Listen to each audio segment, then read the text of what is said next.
वळूयात पुढच्या बातमीकडे। बातमी आहे नागपूरमधून। नागपूरमध्ये टोल विरोधात मनसेनं खळखळटाक आंदोलन केल्याचं पाहायला मिळालं आणि नागपूर येथील वाडी हिंगणा मार्गावरील टोल नाका मनसैनिकांची फोडल्याची सुद्धा दृश्य आपण स्क्रीनवर पाहतोय। टोल वसुली विरोधात मनसे पदाधिकारी आक्रमक झालेत आणि त्यामुळे त्यांनी हा टोल नाका फोडलाय। सोयीसुविधा मिळत नसताना टोल वसुली केली जात असल्याचा आरोप या मनसैनिकांनी केलाय आणि तोडफोड केल्यानं वाडी पोलिसांनी चौघांना ताब्यात घेतल्याची माहिती समोर येते। बातमी आपण पाहतोय नागपूरमधून।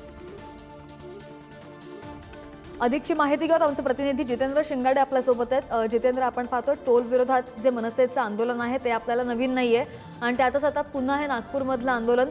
सध्याची परिस्थिती कशी आहे? चौघांना ताब्यात घेतल्याची अशी माहिती समोर येते।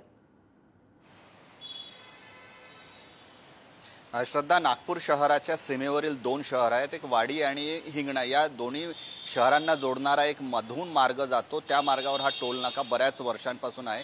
मात्र या टोल नाक्यावर जशा सुविधा पाहिजे त्या सुविधा पुरविल्या जात नसल्याचा मनसेच्या वाहतूक सेनेचा आरोप होता आणि त्याच माध्यमातून हा टोल नाका वाहतूक सेनेच्या पदाधिकाऱ्यांनी फोडला, ज्यानंतर 4 पदाधिकाऱ्यांना पोलिसांनी ताब्यातही घेतलेला आहे। महत्त्वाचं म्हणजे शहराच्या सीमेवर टोल नाका नको अशी मनसेची भूमिका आहे। त्याचबरोबर टोल नाक्यावर जेव्हा टोल वसूल करतात तेव्हा काय सुविधा असायला पाहिजे, तिथे बाथरूम असायला पाहिजे, तिथे स्वच्छतागृह असायला पाहिजे, अशा प्रकारच्या कुठल्याही सुविधा या टोल नाक्यावर पुरवण्यात येत नव्हता असा आरोप मनसेचा आहे। त्याचबरोबर जो टोल नाका आहे त्या टोल नाक्यावर लहान वाहनांना टोलची माफी आहे, मात्र मोठ्या वाहनांकडून टोल वसूल केला जातो।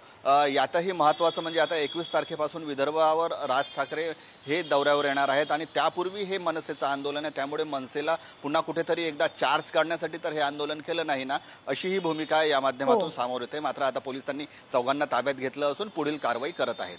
ही दृश्य आपण पाहतो। आता या चौघांवर काय कारवाई होणार ते सुद्धा पाहणं महत्त्वाचं असेल। जितेंद्र, धन्यवाद दिलेल्या सगळ्या माहितीसाठी।